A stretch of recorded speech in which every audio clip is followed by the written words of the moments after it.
this is a basic TOC webinar in which I like to set the reference. And after the reference, of course, discussion on how we should further develop it, maybe even improve it, can be done. But I'd like you today to go back to about end of 98, 99, in which Eli Goldratt already after starting to implement the planning and running project according to the TOC way, he wished to write a book called a project in the TOC way, kind of a similar to his production in the TOC way, and wanted to put a simulator in, and he asked me to develop that simulator, actually to take over something that was starting by realization. And so I took it over and tried to do something about it. And this will be my main vehicle today. So you are not going to see too many slides today. But I like to start with some of the obvious undesired effects, but maybe I need to highlight a certain perspective. Because from the perspective of top management, which for me is very important, there are two extremely important issues with the current way that projects are handled. And from the top management point of view, I think that the biggest undesired effect is that they are not getting a reliable enough estimation of the completion time of projects. In itself, it is pretty problematic because many times they need to promise someone else some kind of a good completion date. And of course, they also need to know way in advance when all the resources that right now are dedicated to the project will get freed so they could plan ahead. This perspective of top management is, from my point of view, pretty missing in quite a lot of the project world as such. And I think it is extremely important to see it from their way that they need to know something reliable enough. Not very precise, maybe they know, they cannot never be precise, but something at least good enough. And you know, with the today agile kind of methods, I a little bit wonder what the top management are getting from it, because it certainly improves a lot the execution part, but the planning is what the management really needs to do. And this is a very big undesirable effect. Of course, the two other undesirable effect, generally speaking, is frequent budget overruns, and then also misses of the scope, especially when the pressure on the time gets so much, so some part of the scope has to be given away. All right, now let us see it also from the perspective of the project manager. Because the project manager, because of all these pressures that going around, he gets the vast majority of the pressure on his own shoulders. So all the fears about will it be on time and what will be with the scope, what's going on, what about the budget, huge amount of pressure all the time throughout the project life. Now, what certainly does not help, and I'm going to show it to you, I think, through today's webinar, is that there is a basic difficulty to assess the current situation of the project versus the plan. So there is a plan. And when you are in the middle of the project, something goes well, something do not go well. Are we about right or are we really wrong? This is a very big question and a very big difficulty for every project manager, so I believe. And I think all my experience show this way. Now, the way I'm going to use today is I'm going to use that simulator that was developed around 99, 2000. And the idea was really to something to demonstrate the problems, then the direction of the solution, and to be relatively objective. Fellows, I don't like to tell you, please believe me, I know. I like to convince. I mean, this I think is part of the TOC paradigm in general. So as much as we can be objective, let us be objective. When we do have assumptions, and we do have assumptions, we need to state them as clear as possible, because sometimes they are valid, let us say most of the time. There always will be some times in which they are not valid. Maybe I will have time to speak about this. Let us see.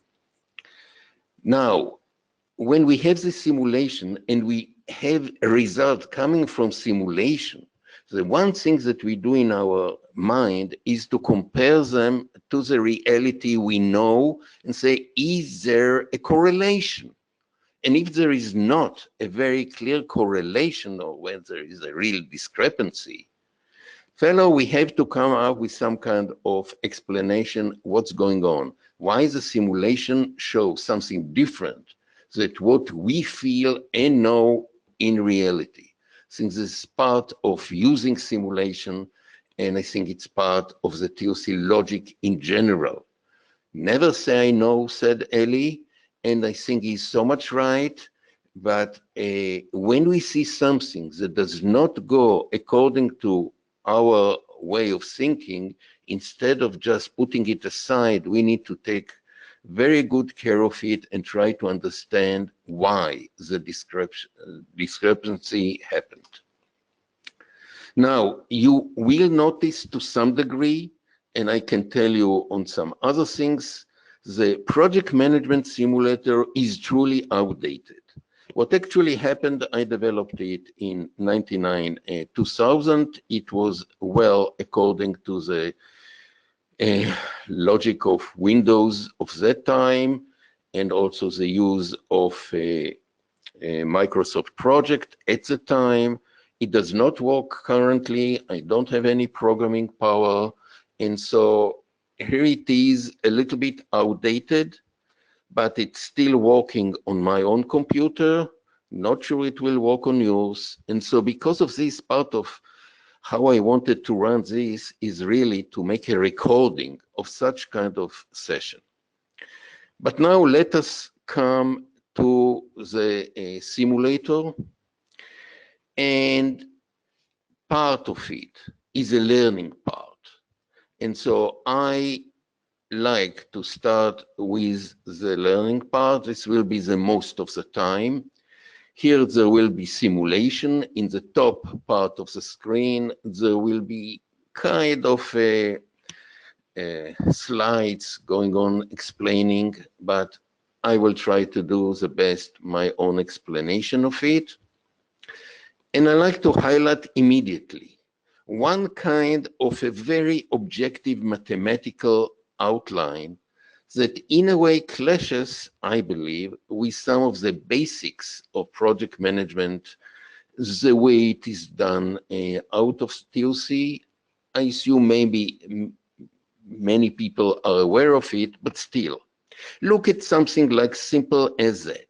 Here there are 5 tasks that are done by different resources, so each color denotes a different resource. So this is activity 3, and the resource is resource 3, and we have only one of it. Okay. And on average, it should take 10 days.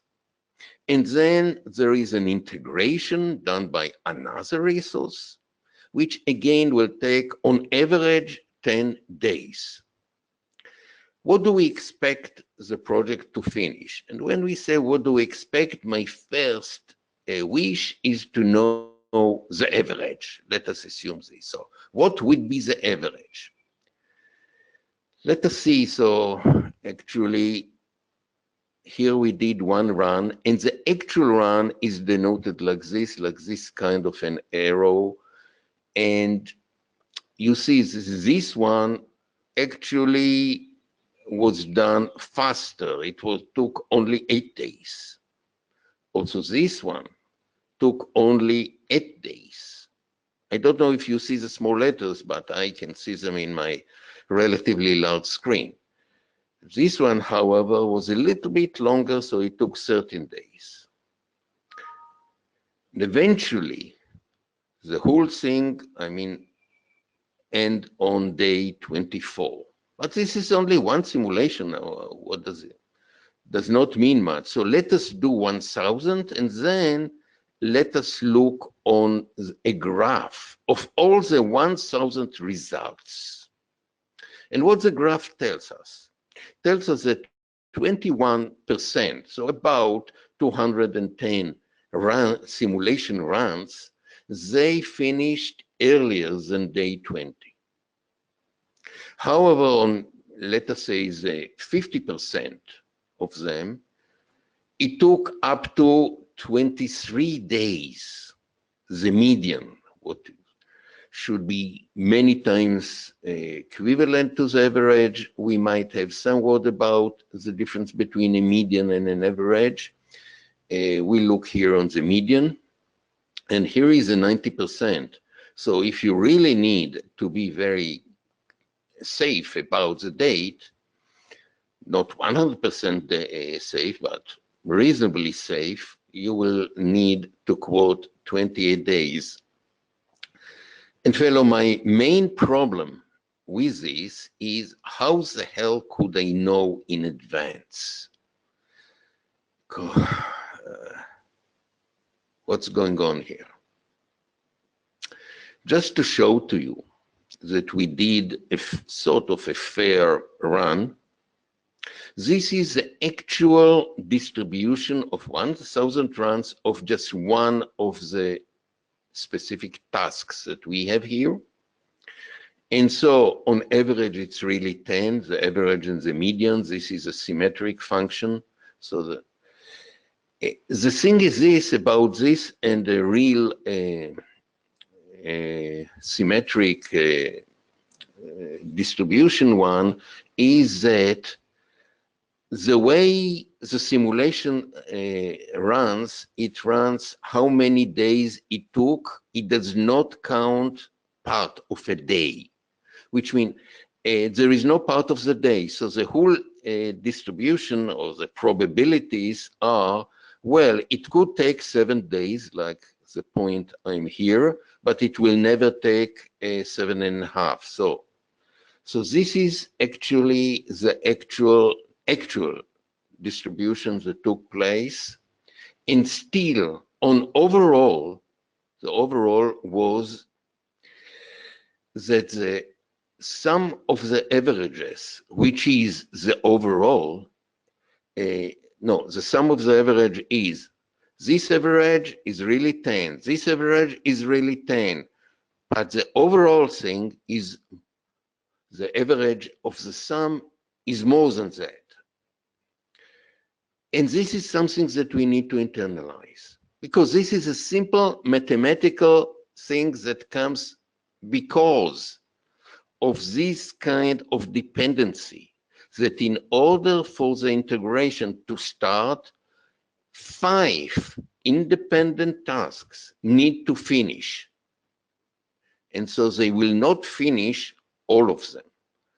At day 10, there is much more probability that it will take longer than that, like in this particular run, in which this one was the latest, and only after the latest started, the integration could start. Now, fellows, this is typical to many projects, this kind of construction. But now let us look on different construction. Here there are 2 different chains that eventually converge, but we only have one color of each, which means this and this are the same resource. So there is another dependency going on here and another dependency going on here and here and here. Here is again two chains coming into one. Now, if you were the planner coming to the CEO, let us assume it's me, and I'm asking, tell me when to expect the finishing time. What will you say? On average 40? Let us see. Let us see now. Oh, again, 40 will be only 19% of the cases. On average, it will be 45. 90% will be 52. So, fellows, do you see the key problem in these kind of constructions, in which integrations and resource dependency cause that the sum of the average will be longer than that the average of the sums, the average of the whole, is longer than just to take the sum of the averages. So now let us look into even more kind of problematic situation in which, say, what we used until now was for every task. At least the situation was symmetric, which means every task on average is 10, but it could be not much probability to be just 3 days, and it could go up to 17 days. This is the possibilities. But this is not what really happens in reality. In reality, most of these task time are skewed, which means there are much more possibilities that it will take much longer than much shorter. And so, to tell you, I have used this kind of distribution. Again, I am only looking on full days. So 3 days could be, 2 days there is 0 probability, 3 days have very small probabilities, and 4 days a little bit more, 5 days, 9 days here, and then already 10 a little bit less. This is the one I've used, and this is according to every mathematical probability distribution. This is absolutely legal.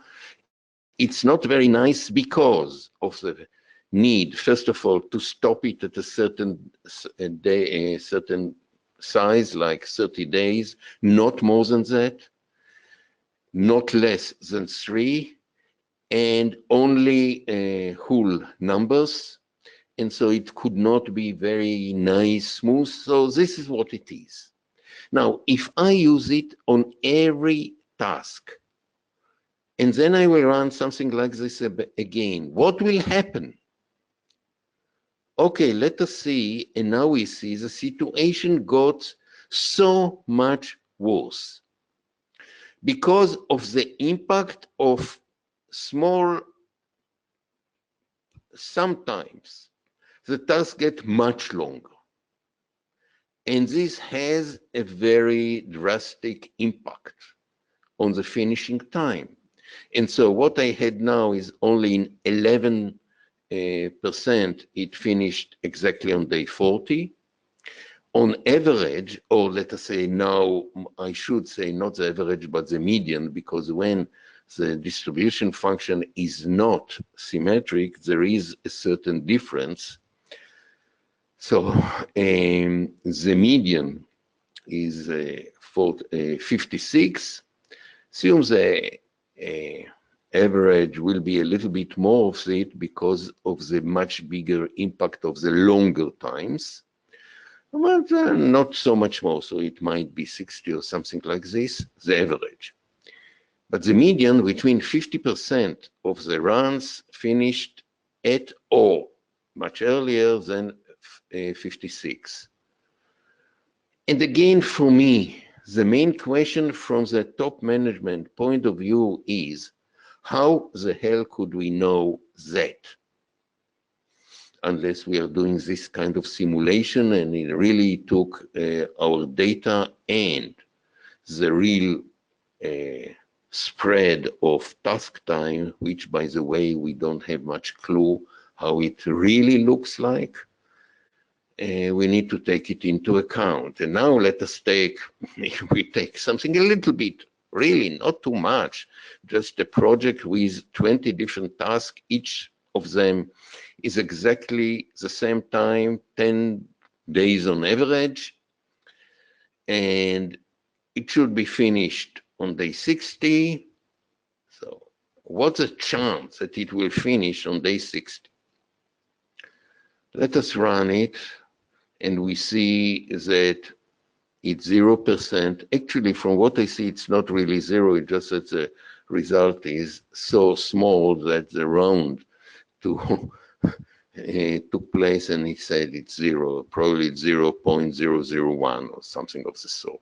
So one of the 1,000 runs really finished in day 60. But the median is 93, 90% is 118, and of course the 10% in which they are spread even more. But when we look on here, we see something that we should notice, because there is, to start with, some resource contention coming here. And so maybe the first thing we should do is get rid of the resource contention. So there is something called resource leveling that does this. So, okay, we got it. And after we got it, what we also did was this kind of one of the insights of Eli. I don't think it's the most important one, but it gave it the name critical chain to make it different than critical path, because dependencies of resources are taken care of. So for instance, this one with the same resources, this one got a little bit ahead, and this one got ahead of this one, and this one got ahead of this one, because this one, and this one are the same resource called resource Y. Okay. And now we get a critical chain, which is the longest chain, which takes both dependencies. A logical dependency, which means we cannot start this task without the preceding task finishing. But also we need, in order to do this, we need this task to finish, because only then the resource will be free to do something else.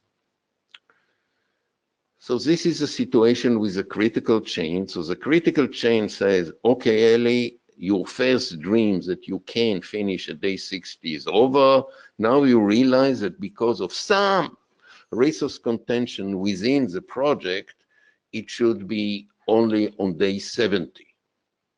Really?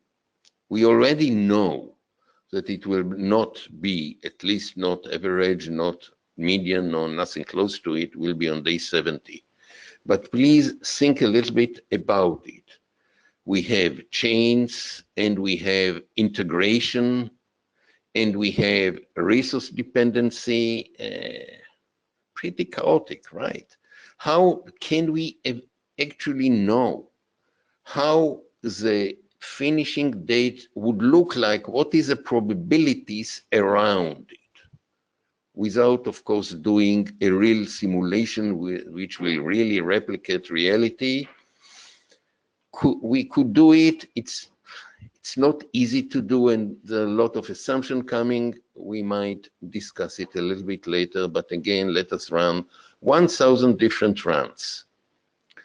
Okay, 4% of the runs were finished actually up to day 70.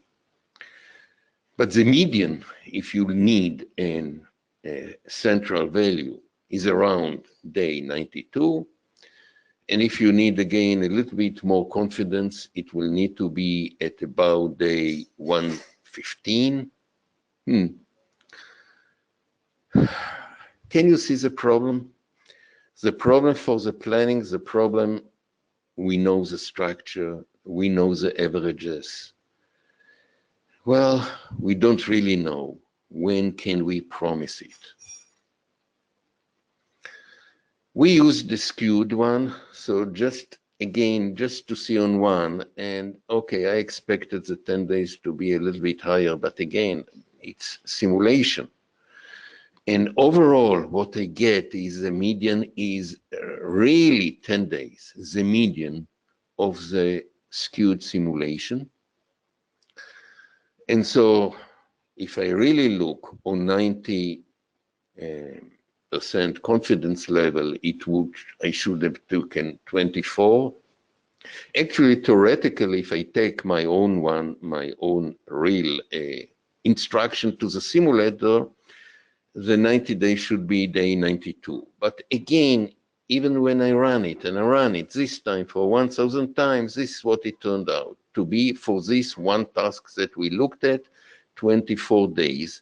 And here it's not more than 30, it's not less than 3, but in between it takes those kind of... So, all right. This is what we have, and this is the problem. And the problem is that the paradigm that the sum of average is equal to the average of the sum is wrong. The sum of the average is less. How much less? We don't really know. We need to know every time, which is a huge problem from my point of view. So let's click on next, and now let us say, let us behave a little bit more like people behave.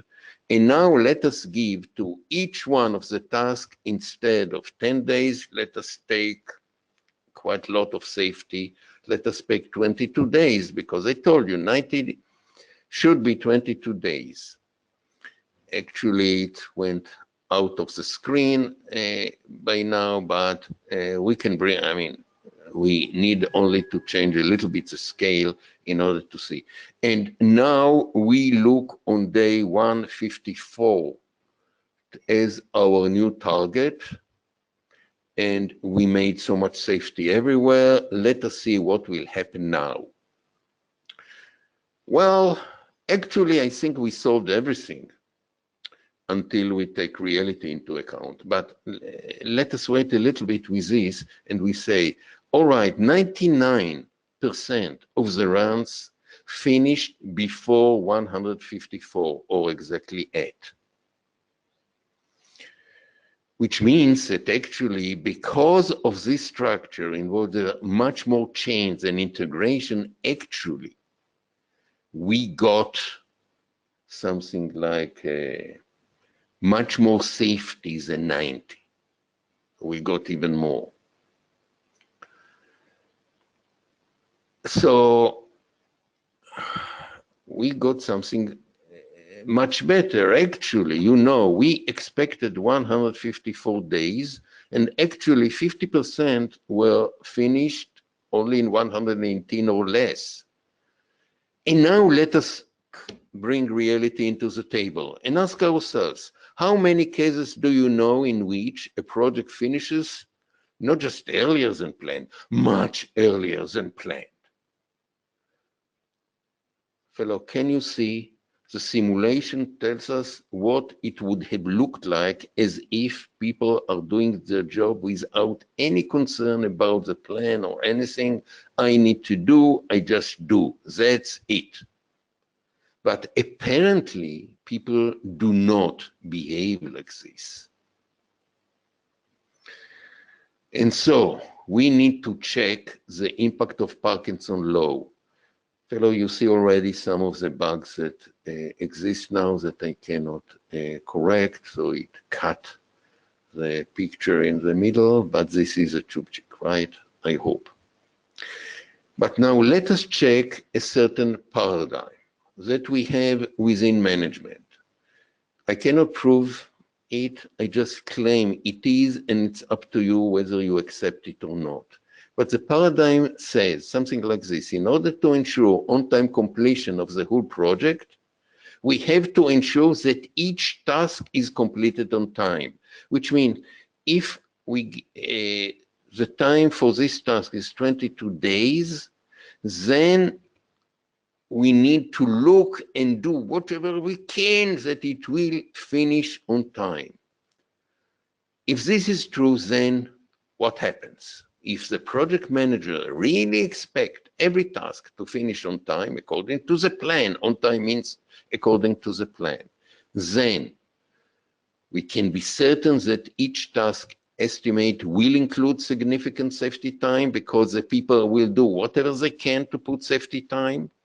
Maybe not so many, maybe less, sometimes more, depending on your bargaining power. But then something else will happen. If you already got 22 days, most of the experienced people will see to it that it will not finish before it, because they had to fight for this 22 days. So they don't want to see it earlier. Fellows, these are basic assumptions about behavior.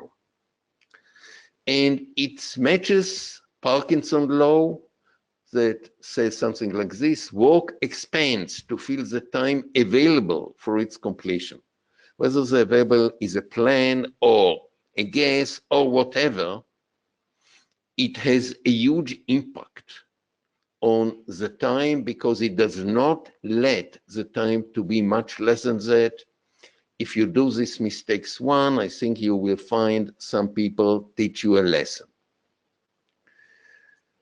Now, from simulation point of view, I cannot and I should not prove that Parkinson's law really happens in real life. But if we believe that Parkinson's law is valid, it can tell me what will be the impact of Parkinson's law when we take it. So I like to tell you exactly what I have put into the simulation from now on. And from now on is in 75% of the cases where the job might have finished early, it will be on time. I just force the simulation run to do it. So if on the simulation it should take much less, in 75% of the time, it is filled up exactly to the point. Then some of the work is delayed because of certain student syndrome, which says that the chances that it will start from day one is a little bit less, and it will probably start on day 3 or 4. Personally, I'm not so much believer in the student syndrome. I feel that certainly people don't really hit the gas at the very beginning of the task if they believe they have enough time. But if they have other things to do, they might take advantage of that they don't feel really pressed with time, maybe. So there is some sort of it in reality. And I'm taking those two effects, and let us see the simulation, what happens to it. And now what we get is, well, according to the plan, 46% was according to the plan, maybe even earlier, because as I told you, only 75% of the time for Parkinson's law really was in effect. In 25% of the time, it did allow a fast completion of a task, and the next task would immediately go on. And then, of course, so not 99% that we will got without Parkinson's law, but 46%. Okay, what happened is that quite a lot of the safety time was wasted. And then there were others in which the lateness was real. So we are still in a single project. let us see what can we do, maybe more about making it reliable. So now let us come into our reality of dealing with uncertainty and at least do something sensible about it. And one of the things sensible about it, we need to get rid of the individual safety, because when it will be, some part of Parkinson law will exist, so we need to cut it dramatically. By the way, Agile also tackle Parkinson law by, again, setting some kind of rules that you take all kinds of features and you need to finish it in 2 weeks or something of the sort, assuming this is already a short time and putting you under kind of pressure. This is the usual way. So instead, we will use safety when it's really have a very good effect. And then we will need to buffer the whole project. So right now, I will not go to specify everything to you, but I will go to the new plan. And I'm going now to tell you exactly what happened here. So first of all, every task, instead of 22 days, it will cut to 11. Please you remember that the actual median is still only 10 days, but let us say this I know because I am the god of the simulator. I decided what will come into the simulator. But generally speaking, the management, nobody really knows. So they cut 50% and they got 50% from the 90% full safety that people, I believe, like to have, and cut it by half, so we got something, well, maybe close enough. After all this cut, we have added 50% of what we have cut, which come to 39 days about, because we have cut 70 out of 154. We cut now 77. How much we cut? Okay, my mind cannot really think too much. 39 is about the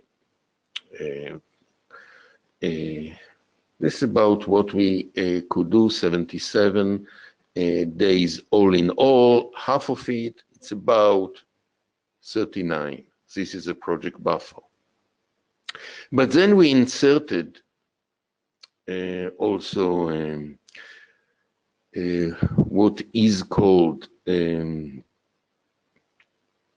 feeding buffers, and the feeding buffer is something like this. You see, theoretically, this chain should be here, because this one is absolutely necessary for the last integration to start.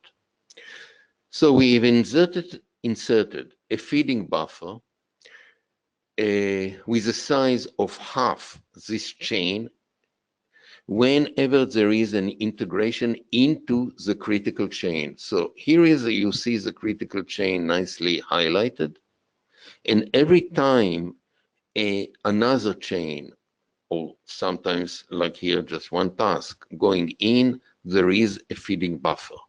So here are the new feeding buffers.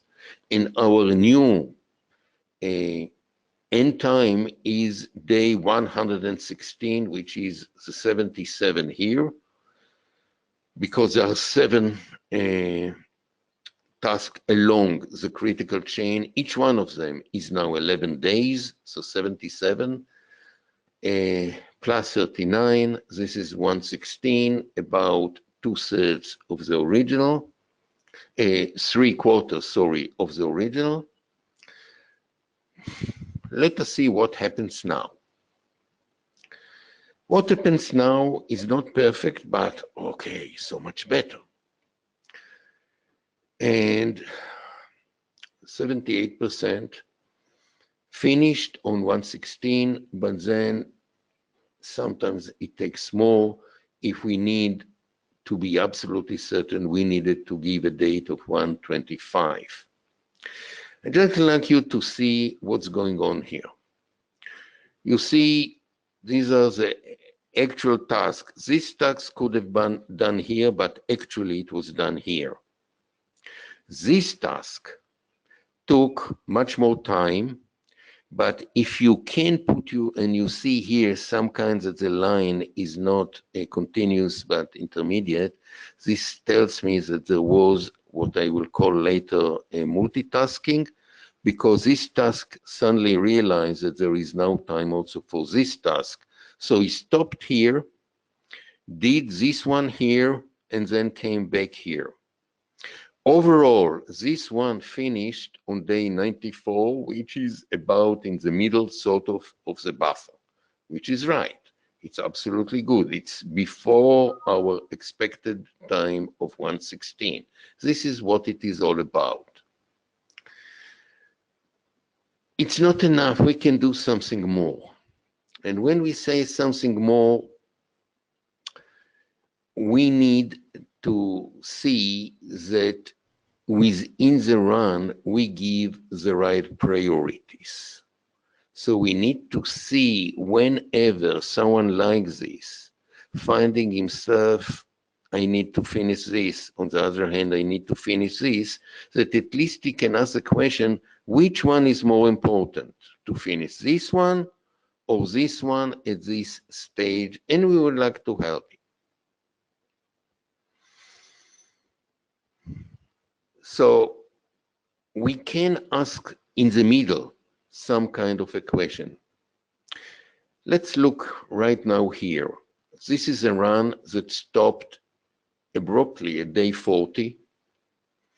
And this is the current situation of what's going on now. This penetration into the project is now based on day 40, taking into account, well, this task is late, and in the middle it did to me some multitasking and went here, didn't finish, came here, but now we are into the critical chain. And so, well, probably should finish it. And so currently, because of this push into the critical chain, we can expect a certain delay, and because of this, we now say that the project buffer now has penetrated 10 days into it. Generally speaking, when you look at it, what do you think? Are we about right or are we really wrong? What do you think? Fellows, this is pretty, I would say, confusing, and I think you might be confused, or if you already know everything, you may know where to look, because we do have a kind of an answer for us, because if we look on the buffer was penetrated, let us say about 25%. I mean, 10 days out of 39. When I look on the critical chain, I can say something like this. Look, those three have been finished out of the 7. So if I look on the project, I finished 43% of the project, of the critical chain. This is what really counts, right? And so 43% is finished and only 25% of the buffer has been consumed. So according right now, if I know where to look, I know what is the situation, and the situation looks pretty much okay to me.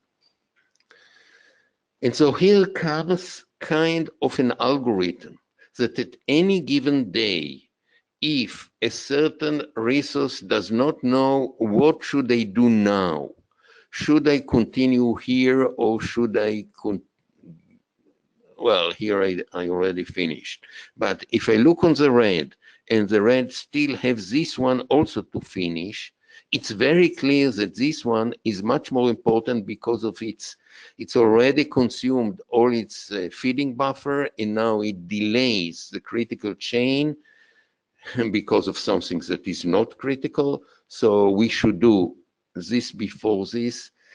When we take this kind of algorithm and we put it into the simulation, then we might find out that we are doing mainly the right priorities in the execution of the project, in the running of the project, and now we are about right. So if we state about it, and now we are going to redo the whole simulation again, but now with following buffer management in place, we are getting now the safety of 90%, that the 115, or we expected 116, is 90% of the time it's good. There are 10% of the time with this kind of uncertainty coming in, and without people staying for overtime because there is so much need to, and we have penetrated so much, and no project managers that will come and bring some kind of new enthusiasm into the peoples. This is what the simulation tells us. We are getting good, not perfect, protection. And this is what we get. And the conclusion is, first of all, critical chain gives a critical path, or consistent gives a false impression of the completion time. We've seen why, because of this kind of that the sum of the averages is less than the average of the sum, and we need to put it in our mind. This is certainly not true. And then we have also, when we have resource contention to take into account, so we need critical chain. Okay. Individual task assessment should not contain any safety time. Okay, we don't know how to cut all safety time, so we just say kind of a fun idea, cut it by half. Fellows, this is a very broad term. I don't go into details and don't go into more discussions that could be, when can we cut, when should we cut the time, every time. I'm not going into it right now. Placing the project and feeding buffer yields solid results. I believe this is a fact.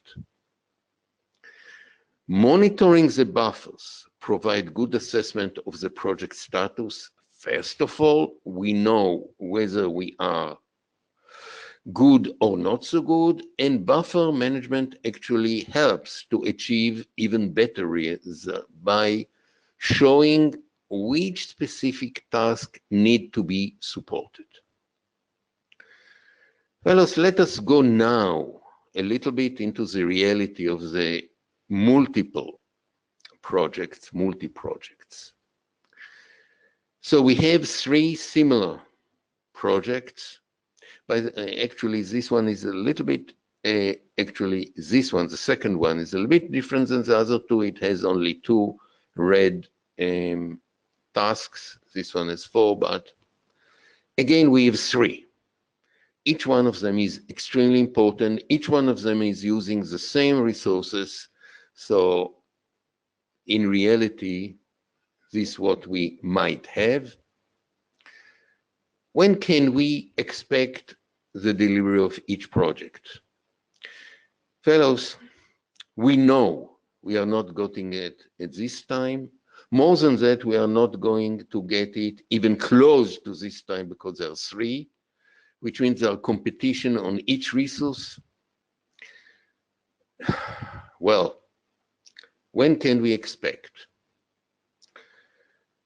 Here we do only 500 iteration. I tell you why, because back in 2000, to run 1000 simulation of this complexity took, I don't know, 20 seconds, which could be a little bit for people with little patience, a little bit too much, so I ran only 500.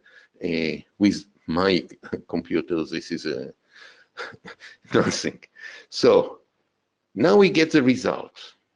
The result that all of them are about the same time, and they finished at about 360 days, about. Again, my main problem is I could not guess it. And I'd like you to see the kind of multitasking that took place here. Because you see, this resource, what is its name? It's U4. Resource number U4 started with the first one here, then moved here because this is another project and probably the project manager came and started shouting. And then project manager number 2 came in shouting, and then project 1, what about my project, etc., etc., etc. It finished here. So not only Parkinson law and other things may have messed even, but much more have messed here. And so this is, I mean, we cannot even guess this. So here's multitasking. This is the way it's shown. Do you have a very easy way to get out of it? Do people behave like this? Well, maybe not exactly according to this logic, but again, even if you change a little bit the logic, the result will be unpredictable. This is my main argument. I cannot, in the planning stage, predict when it will finish. Okay, first of all, let us remember this result. 50% result are about 360, 90% are about 413. This is about. How do we deal? Okay, we already know that we should, each one of them, turn into kind of a TOC planning, at least we did here, and we cut every task by half. And now when we run, we get, you know, better results, but I don't know how much better, because again, my main question is, did you expect it to finish not on 116, but on 218, but at least to finish all 3, which is nice, but how can we do it right? We could use buffer management, come here and do something a little bit better. And so let us do it a little bit better. And when we put this, buffer management gave a little bit priority to the first project. So it, instead of 116, the median finished on 162. With this one, it's a little bit difficult to see, but this finished in 170, 50% of it, and the third one on about 186.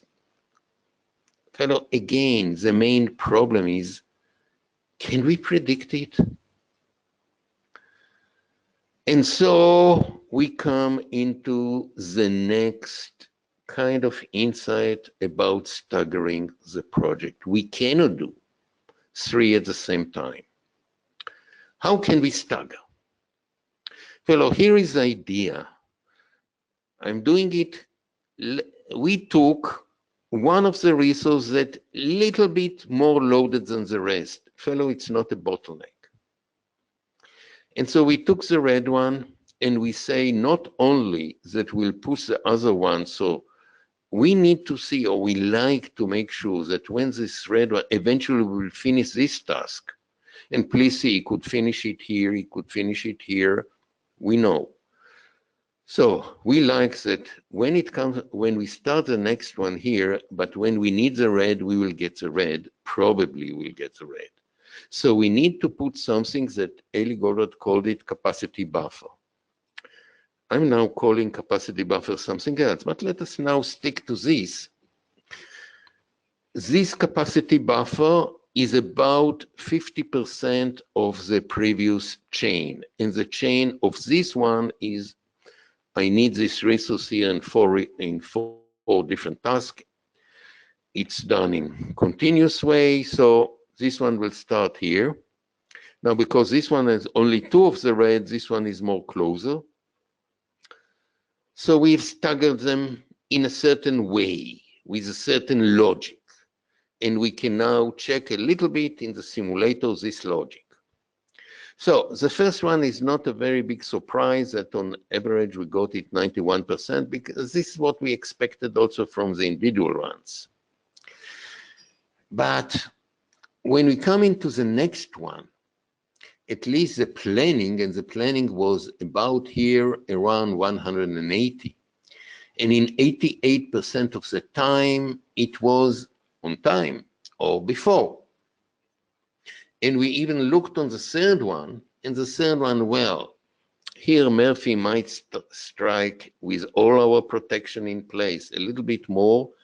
And so we have, if we just stick to our prediction at the very beginning, to be on time on number 3 will be only 65% of the time. It will be on time, 35% of the time it will be late. But again, because we did not even start at the very start, we did not start project number 3 when we started project number 1, at least we could later a little bit update this. So fellows, this is just about the very basics of the TOC approach to multi-project management. So the main trouble that we need to look is uncertainty or projects are managed according to, first of all, critical chain approach with the buffers. Then comes what we call the drum, in which some staggering are based around one resource, not many, one resource, but with some capacity buffer inserted in. And buffer management determines the priorities and provides an overall control. So this is kind of end to the very basic simulation that I have come by. The simulator itself could, of course, let the user do whatever he wants to check. So just between you and me, I like to do one more simulation in which I'm again trying to do the 3 ones. And I like to do it according to the TOC, but now it asks me, at least this I can play with and see different results and how much it's. And it tells me, look, the most likely drum would be resource 6, but if you like to change it, you can do it. But more, do you like to have a capacity buffer, yes or no? Just suppose that I don't want capacity, I don't like capacity buffers.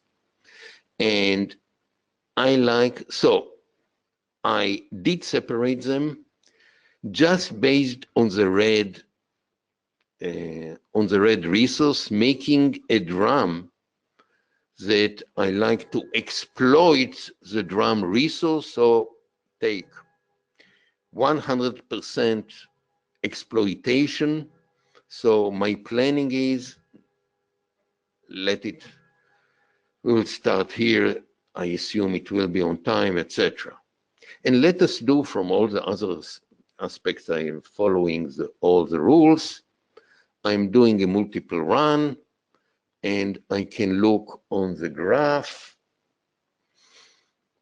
Of course, the graph will tell me 89% in this kind of thing, but number 2 is only 62%, which means not using a capacity buffer had an effect. So now, should we use capacity buffers or not? Actually, I would put the question to the management to tell. Management, when you are up front, before we even start project 1, so we are on the very initial planning stage, how much you like to get good, reliable estimation of when project number 3, the one that will get on its shoulder all the deviation and Murphy of the previous one, will finish. Because if we don't take, at least in this simulation, The chances that the third one will finish on time is only 28%, which means more than 70%, the third one will be late. So how much it is important to you is a factor. And we can use it in the planning, putting a buffer in the planning. And you know, when we put a buffer in the planning, we can even make buffer management, even though this was not introduced into CCPM, of buffer management on capacity buffers. Generally speaking, if I'm using the drum based on the capacity of the most loaded resource, I would like to add it, but this is me. Eli, at his time, he did not add it at his time. So this is where we are. If you remember that, I don't know, those of you who were with Avram Mordech's webinar about 2 months ago, I believe.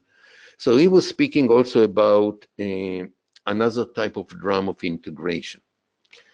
Theoretically, I would like to simulate even this just to see how it replicates life.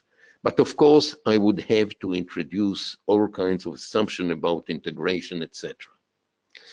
I still believe that in many cases, the drum based on one resource is still adequate. But again, it's part of a discussion between important people in the TOC with a lot of experience on their part. And so, generally speaking, here we are. Let us just, go to my generic conclusions before I open for questions. And my overall conclusion from the simulation, from the basic of project management, for me comes that it's not just that uncertainty is a problem. Uncertainty is a problem because organization does not have a clue how to handle uncertainty in a good enough way. I think this is a core problem all over the place. I think eventually TOC is a solution for it. But this is, again, this is my interpretation of Goldratt, so I like to make a certain line between the original basics of Goldratt and what I and many others can add to it. Now, this was done by Goldratt, that one of the biggest errors is trying to protect every task. This is a huge problem also in MRP, certainly in projects, and we need to look from the global performance and put the uncertainty buffers, first put buffers in the planning, and this is one of the biggest important insights of TOC in general. I think when the uncertainty is not done in the right way, it puts huge pressure on the key people, and then they change their behavior because of this. So they need to respond to it. And humans find a way to reduce the pressure, for instance, by cheating and don't tell us the real truth about how a task should take. So they need and they look for more safety most of the time. By the way, just to make it clear, I at least seen one very big case in which all the key people cheated in the other way exactly, which means they created a planning based on the most optimistic, I would say maybe according to their dream. But they had a reason, which is a very different reason. They wanted the project to be that the management will authorize the project, because this was a real project that was state-of-the-art project, and every professional in that company wanted it to happen. And so they cheated in the other way. They sort of sacrificed themselves. They knew that they will, there will be a lot of criticism on them, but they assumed that if we eventually will make it, because it's so difficult, it's so state-of-the-art, it's so unique, so we will eventually gain. And so they cheated the other way. But what do you mean cheated? If you don't ask the right question, you will be cheated. If I ask you, how long should the task take, and I expect one number, any number that you gave me is a number. And I don't know whether you meant an average, you meant in the most optimistic way, this what it should take, or if I take some kind of good safety to it, this is how much it will take. When I don't answer the right question, I get something that I cheat myself. Okay, this is the way I look at it. So understanding how to handle uncertainty is a major insight that for me goes through TOC in every level of TOC. So inserting buffers in the planning is a real must to my mind. Drawing common sense priorities in the execution is another, a huge insight. Of course, we can improve it. Resisting multitasking, which is already coming because of this error in handling uncertainty, and making it according to the global priorities is a major generic insight. Look, I listened to Sanjeev, someone who I really appreciate, and he came with kind of an insight that from my point of view is based on those insights, but it's already a much better verbalization for multitasking, which is focus and finish. Focus is first of all focus in your planning from my point of view, and focus is taking the right priorities into account. And then finish, don't let anything else to be on the way. I think it's a very nice kind of an insight. Fellows, I believe I have finished what I had in mind. Now, please, it cannot be that obvious, so come with some questions to me. We can continue it later also, but right now, let us take advantage of it. So, Marcia, please take questions.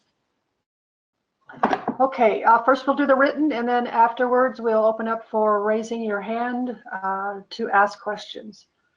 Okay, from Mike Hernandez, and this goes back to shortly after you started. What distribution is the simulator using? Look, I learned one big lesson about developing simulators, and that I'm not using a mathematical simulation like Gaussian or beta or gamma or things like this. I'm creating it by tables in which I check that they are legitimate distributions. So I created a distribution for the tasks based on, at first I wanted 10 days on average. It means between 3 and 17, and I created something like this. Then I got what I've shown in the simulation, a distribution that is skewed, some like between 3 days and 30 days, and it's much more skewed around 10, 11, something like this. This was what I have used.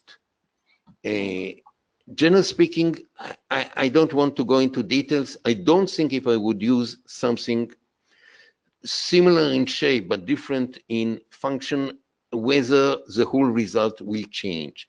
Because if you notice, I did not put too much pressure on the exact results. I took, first of all, from management point of view, can you predict it good enough? Whether it's 88% or 93%, I don't care. And anyway, in reality, it will be different. I know. And between you and me, we don't know really in reality what is the real distribution.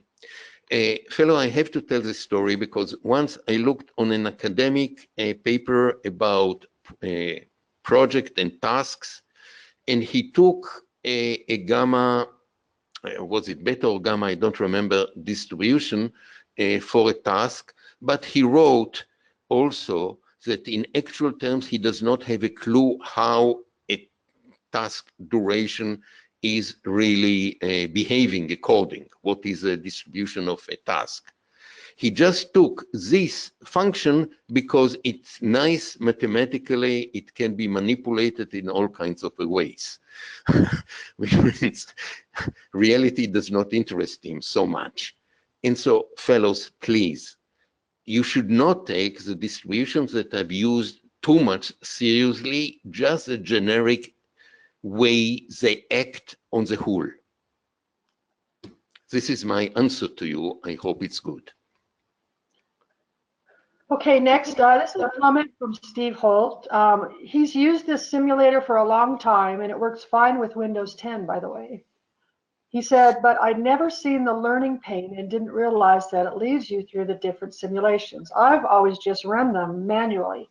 So for him, this is a major discovery.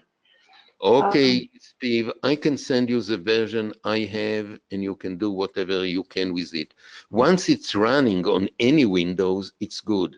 The difficult thing is to install it. So, Steve, if you know how to install it on Windows 10, let me know, because it throws me out the install program. But I can send you my learning part, and it's part of the simulator. Okay. Okay, this is from Prakash Gadhar. Why 50%, not more or less, cut in task and project duration is taken in CCPM? Is there any basis for the 50% cut? Well, first of all, I think it was a gut feeling of Eli Goldratt that 50% is about the median in quite a lot of skewed functions, like, for instance, the beta and the gamma functions. I did not check it in too many, but it seems like it. Again, it is a guess out of the sleeve, 50% cut. Now, question, do we need to make a whole academic research in order eventually to find out that the much better one will be 60% or maybe only 40 or something else? Fellow, it's up to you. And I think it's open for discussions. It's open to see whether all tasks should be treated the same, or maybe some tasks which are pretty stable should not be cut, and some tasks which clearly are depending on the capabilities of one person and what happens to him in this period of time and what other work is waiting for him. I don't think we can come too much close to it, so we will need always to guess. And then reality should tell us whether our guess is, just about right or very wrong. I think this is a generic way. What can I say? This is my answer. A couple of people have asked this. Is there any way for people to get copies of the sim? It may be technologically outdated, but something is better than nothing. If you can put it on your... Look, I'm ready to send it to anybody. I can tell you now, I cannot send you a zip file because most of the email servers do not accept it. So if you succeed to connect with me through Skype, and please see here my Skype ID. So you can connect me through Skype, ask for it, I will send it to you through Skype, the zip file, open it and try it. And what I send you is an install program. I cannot send you the files because it will not work. They need the installation somehow. And if someone knows how to make the install work, then I believe that the program will work. And so anyone who likes it, I mean, Eli and I, Goldratt and I, decided 15 years ago already that this simulator will be on the public domain. We don't charge anything for it. Take it, do it, whatever you like to do with it. Okay. Okay, this from Richard Zaltner. What is your preferred term now for capacity buffer, and why use a new term? The only thing is that I needed the term capacity buffer for something quite different, but I think it's very vital, and it's not so much for project, or even though it still needs for project. And for me, when I come back to manufacturing and I have the available capacity, let us say of the constraint, but I have some means like overtime, like special shift to add, this ability, which is limited also, to add capacity, but for considerable amount of money, I think this ability is a buffer, and I need also to manage this buffer. And I called it capacity buffer because this is exactly what it is. It's you bought for this amount of time, let us say 48 hours per week of my own capacity, 48 hours a week, and you give me a salary for it. But now I am ready every week to add another 10 hours, let us say, but for a price. I call this capacity buffer. So the only thing that bothers me, it's the same term, it does not relate exactly to the same thing. We will have to tolerate the same term for I'm not changing the term for capacity buffer in the CCPM. I'm not changing it. I'm just telling you that I'm using the same name for something different, but for different uses, not this use. Okay, this from Sanjeev Gupta. How does TOC way contrast with non-TOC way? Specifically, what's the way of global optimization versus the way of local optimization?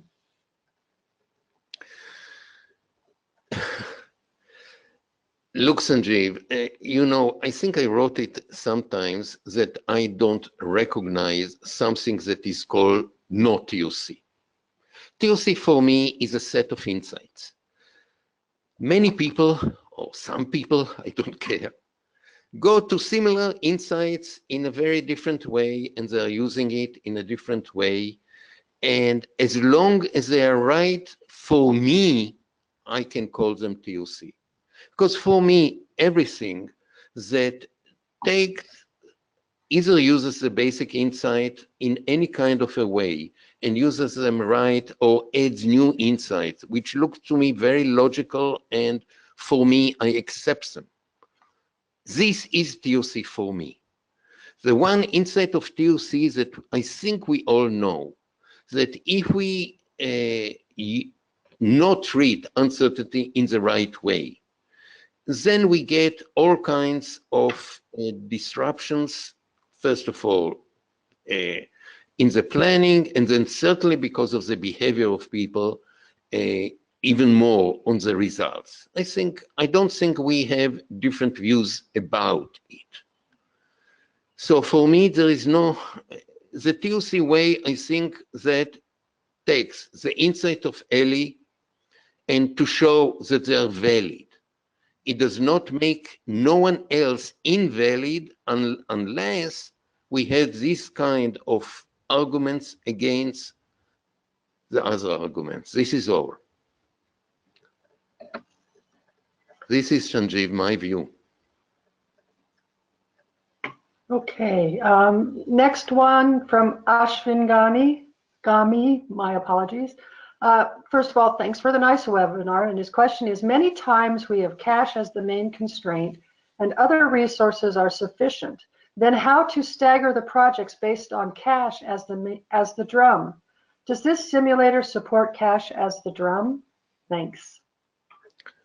Look, this simulator was done very specifically to show things that Eli had in mind. I am putting all my assumption clear to everyone because cheating is not part of my goal, never was. And so I want it to be very clear what it does and what it does not do. And it does not include cash in anything. Now, look, interactive constraints or any dilemmas about cash are huge dilemmas. because what I think my good friend Ravi Gilani, who really did a huge amount of work on how to deal with the cash constraints, and what he has shown is mainly short-term hard work in order to get out of the situation of a true cash constraint. And I think this is extremely important, but one needs to take into account that could be that what you do clashes with the long term. And then you do have kind of a clash and you need to make your decision. Now, if cash is a constraint and I need to tell too many clients that I'm going to start their project immediately, look, all I want is that if this is a need, at least I know what I'm taking on myself. I should not then be vastly surprised when almost every project will be late by huge amount. And multitasking will happen even though I can tell people not to do it. But they will do it because the situation calls for it. And so if this is my decision, this is my decision. What I, as a developer, consultant, someone who likes to spread TOC is doing, I want to put you the mirror and say, this is the mirror. If you behave like this, don't blame everyone else. Blame yourself because I've put the mirror to you. So see where it comes and what are the consequences. Okay, next this is an overall question from Richard Zoltner. 2 parts. Why is CCPM so hard to sell, and why do CCPM implementations evaporate so often or so easily? Again, I can tell you my own pretty limited view. Personally, especially when I use a simulator, to sell, generally speaking, was relatively easy. But to implement it was not easy because for management to go out of their way of measuring people by their on-time performance was something that for some was not tolerable.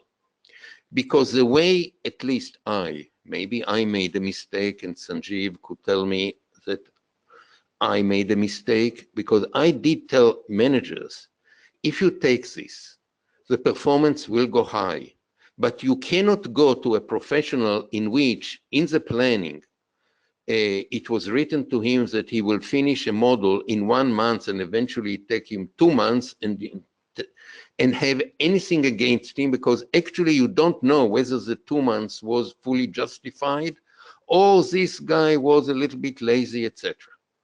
You don't know. You need to lead it. I mean, you can put task managers on him, but again, it's all intuitive. And the intuition means don't take the plan as something that it has to be done exactly. Cannot be done, should not be done, you should go out of it. But if managers have so much trouble in getting over it, this is a very big obstacle for us in the TOC. Getting rid of the fear of managers, that if they will not judge every small part of the company to see how exactly their performance is, if they don't do it, something very bad will happen, then they go their erroneous way and they are getting exactly what they deserve. This is what I can say. It's not an easy thing. I think that in the article that Alan Barner and I wrote, and I believe Alan talked about it in the conference, was this kind of realization that we need to reduce the fear. And we need to find ways how to reduce the fear. And actually, we need to convince managers that overall we reduce their fear by much.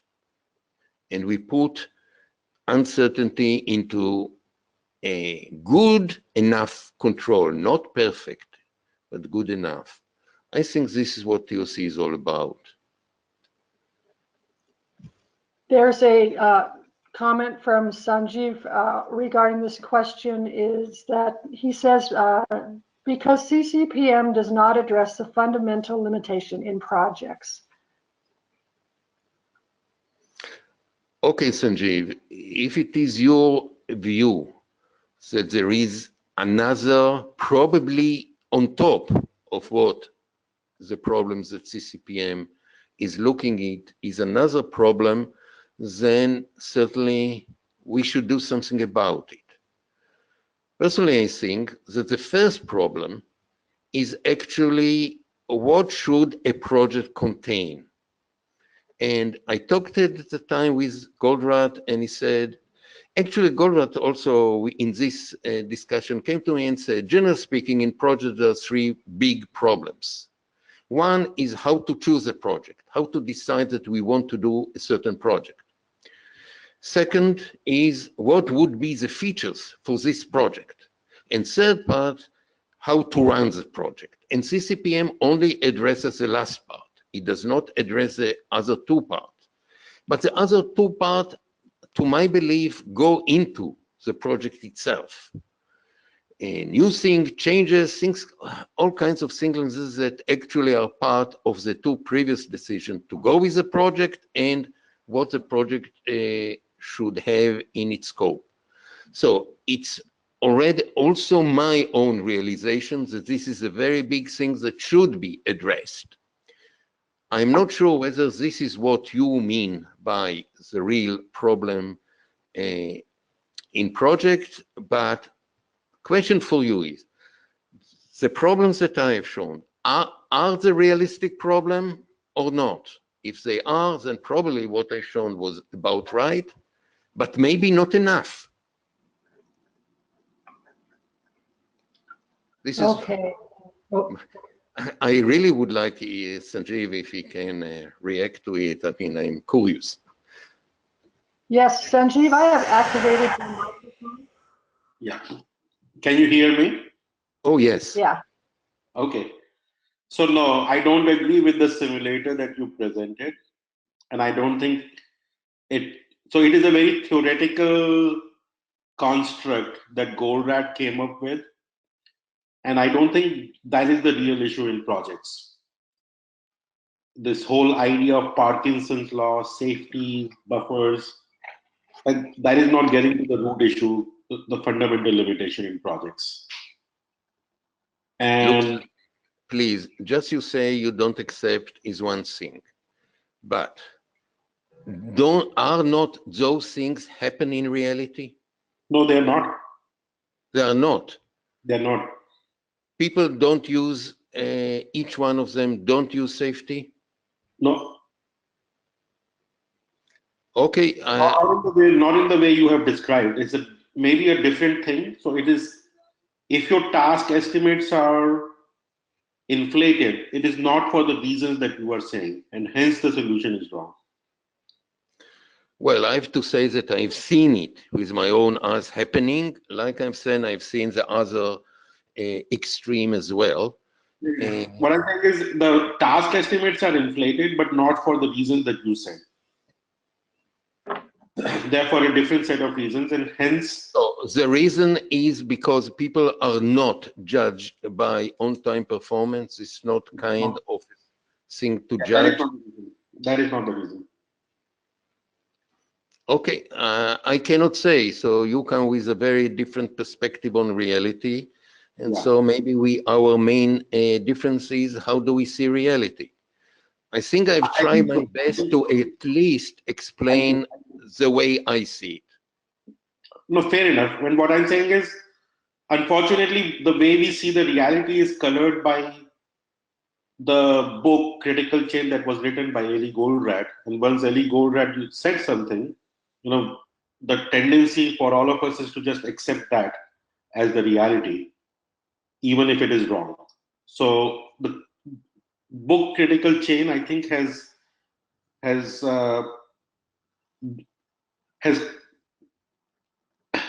Look, it is a Sanjeev, wrong way of looking at the reality, and I don't think that does not.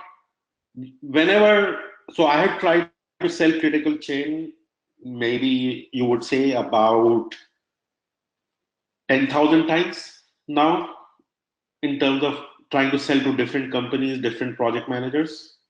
And my observation has been that out of those 10,000 times, the way reality is described in this simulator and the book Critical Chain, if people don't relate to it, very few times that resonates with people.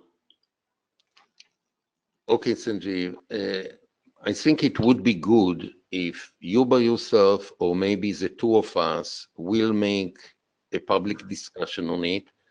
I'm not sure I understand what you are going to, but as you say, after 10,000 cases that you have witnessed, it could be that now your perception of what really happens in reality is pretty much different.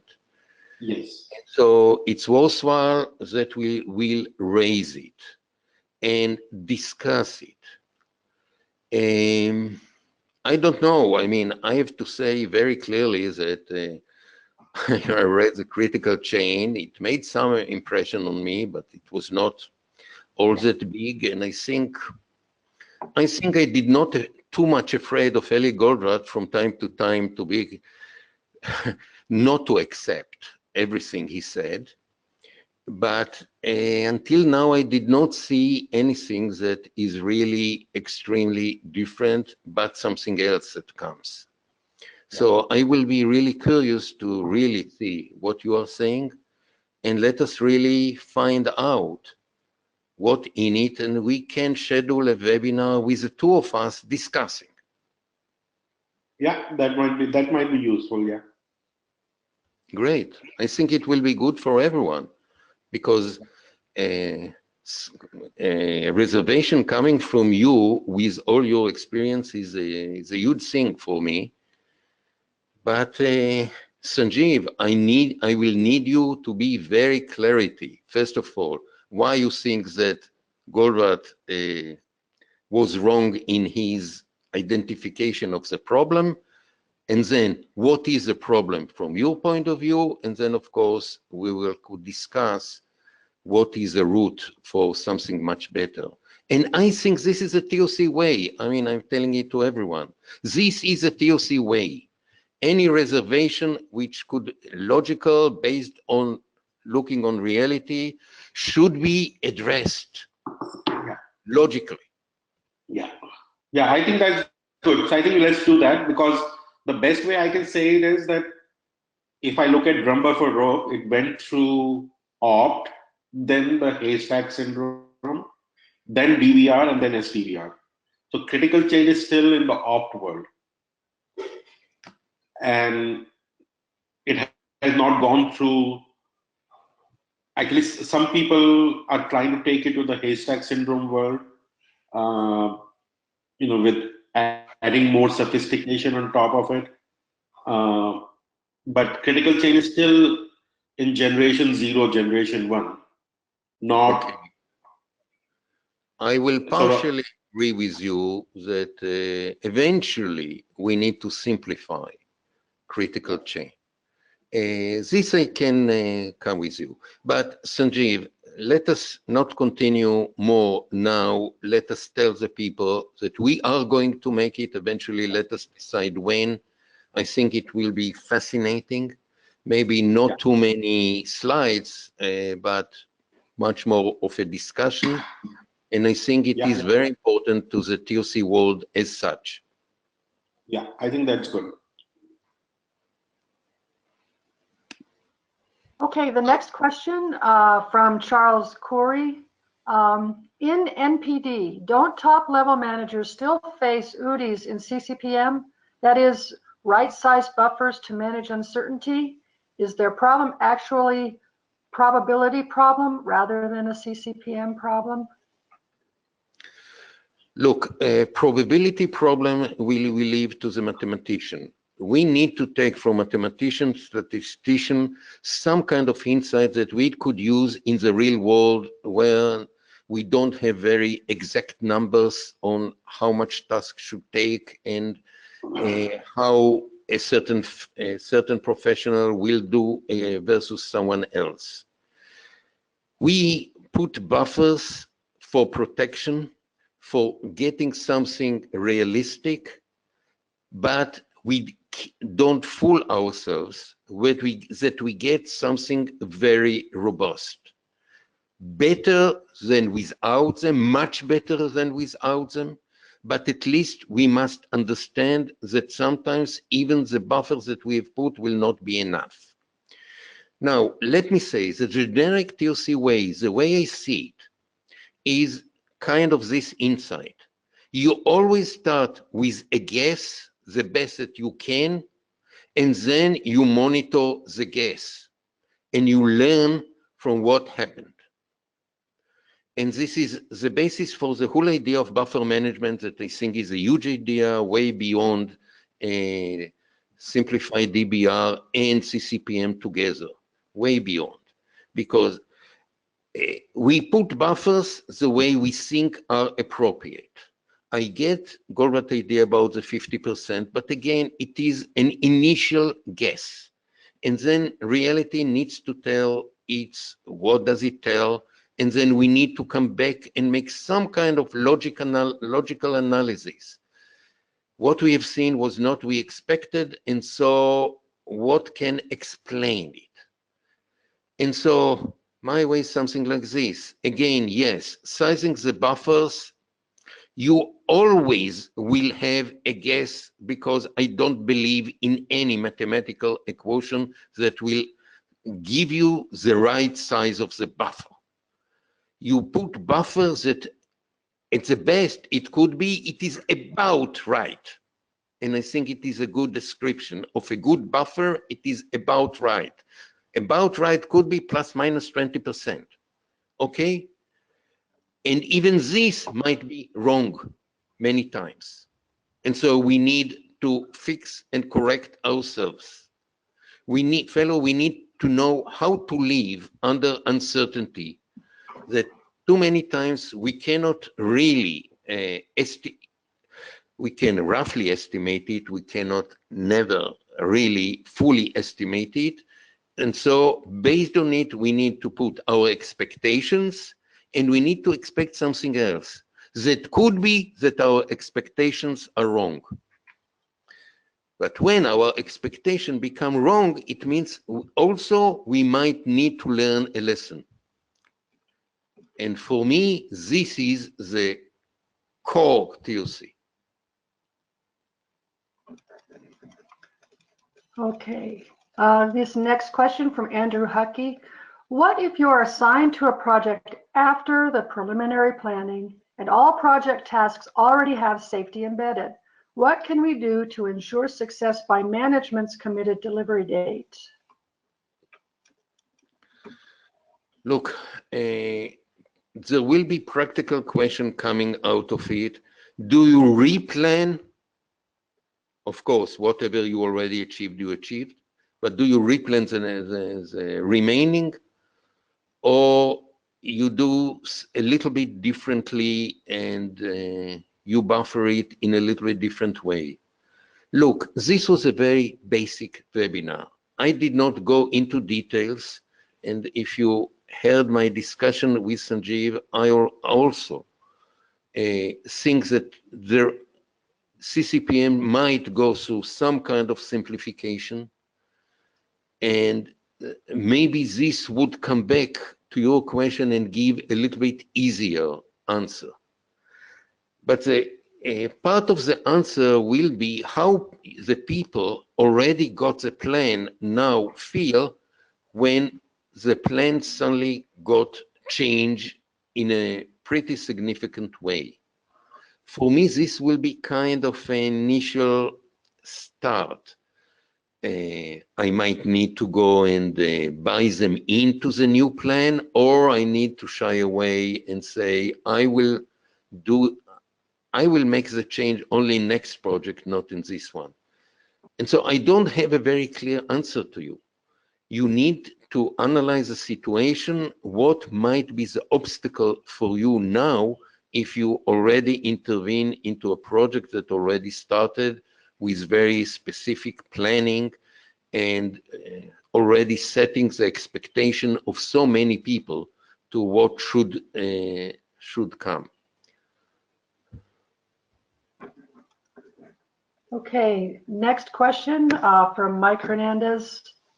What would you say is the rule of thumb if a project estimate increase once you have a good estimate?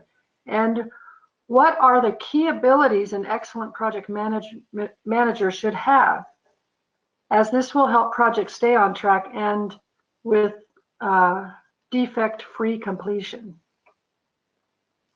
I'd like to hear at least the first part of the question again. I missed something. Okay, what would you say is the rule of thumb of a project estimate increase once you have a good estimate? When I have a good estimate? Yeah, it comes in quotes. If you have a good estimate. Look, if I suspect that the times were inflated, I need to cut it back. But I also need to sort of tell people that if they are late, not automatically that they will be blamed for being late. And this needs to be very clear. This is something that needs to be done. Now, I already said, what are the rule of thumb? We need a rule of thumb. To my mind, project management could be some basic differences between different environments that I cannot really very clearly say what would be the rule of thumb. Goldratt tried to cut the time by 50%. This, of course, is a rule of thumb. Sometimes it's too much, sometimes not.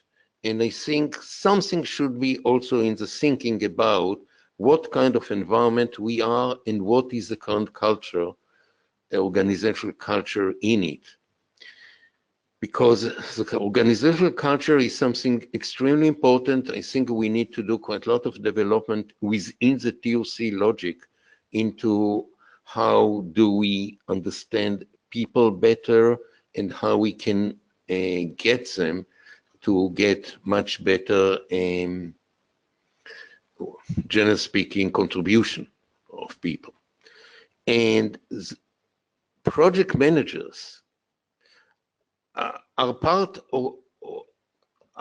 of this because they should have a very clear understanding of the nature of their people, because they mainly see people and they see difficulties and they see all kinds of achievements that needs to be done, and they are on charge of making it happen.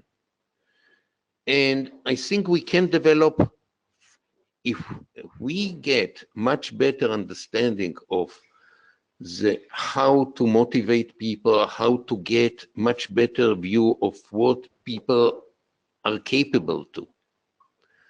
These are two very different, by the way. Then we might teach some people to be better project managers.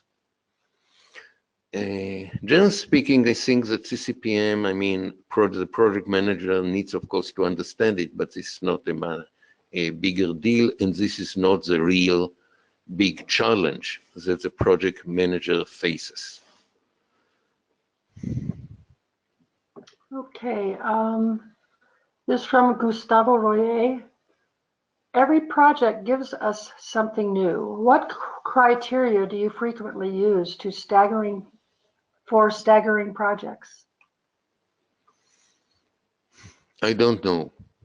Again, this is part of an open question. How many open projects you can do at one time? And this really depending on too many things. And maybe, just maybe, if we will build not this simulator, another one, we will get a little bit better understanding of some of the dependencies, but not too much about the impact on the human behavior, which is another area altogether. And so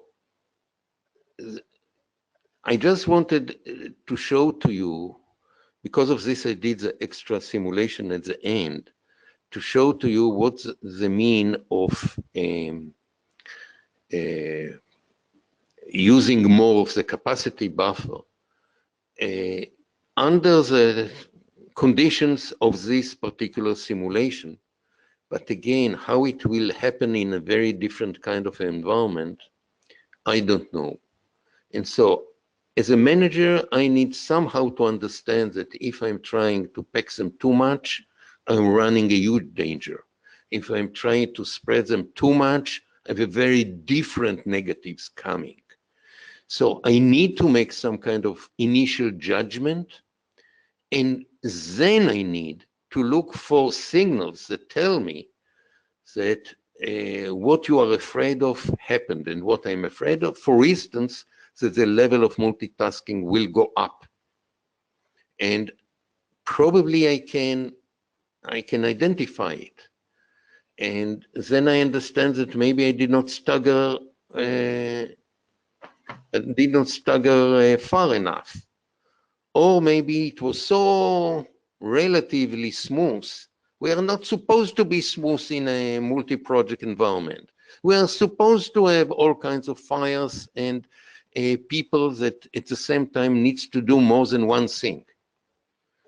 And we need just to see that what's a delay, not to do multitasking, but what's a delay, probably this is what they should delay. And I'm not saying it's good, but this is the least priority. So we need to create a self-learning environments that knows also how to learn. Fellows, this is a big thing, and we need to develop those capabilities. This is what I can say. Okay, we have a couple of more comments that were included in your discussion with Sanjeev. I can read them, but my assumption is that these will be addressed when you have your joint webinar. Sanjeev states that the fundamental limitation is that project plans are impractical, and without project plans, you have to manage to local optimization. And then Richard Zoltner is offering to volunteer to moderate the session with you and Sanjeev if you would like. Okay, thank you, Richard. I will think about it because, frankly, I mean, I have so much respect to Sanjeev, much superior experience in projects than mine, that I might be a little bit objective kind myself. So I don't think I will fully represent, if you say, the normal TOC view until now, that now is sort of under attack, if you want to take it this dramatic from Sanjeev. So I think I would be objective enough, but let me think a little bit more about it. Or maybe Sanjeev will have another view, because I really think, I mean, most of what I dealt was not so much in projects, even though I do have a nice experience in projects. But again, my statistical sample is what my statistical sample. I certainly did not sell so much software and so much consultancy on projects like Sanjeev. And so my view is not fully set. Sanjeev's view, I assume, is fully set. I think it will be interesting for everyone, and what I rely on, that because I think Sanjeev and I believe, respect highly each other, and we are friendly with each other, that we will not go to any kind of emotions. We will be, I think, logical with good legs on the ground, I hope.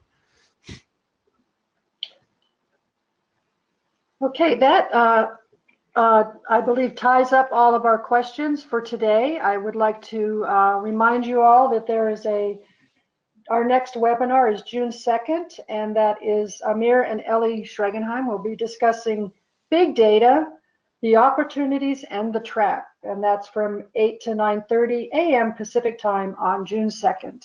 I'd like to thank you, Eli, very much for just a minute. If you already mentioned the next webinar, I'd like to say, fellows, this is also kind of a discussion kind of thing about something that Eli started, not went so much as in CCPM, just started, and we would like, Amir and I, to have our view, to go a little bit wild here and there. And so, and personally, I think it's critical for us to get to this kind of mode that we can discuss, tolerate different ideas, at least, but when there are different ideas, let us a little bit more inquire where the difference come from. I think it's very important. And I think it will be kind of nice, even if we go astray from time to time. So it's up to you, of course. Okay, fellows, thank you.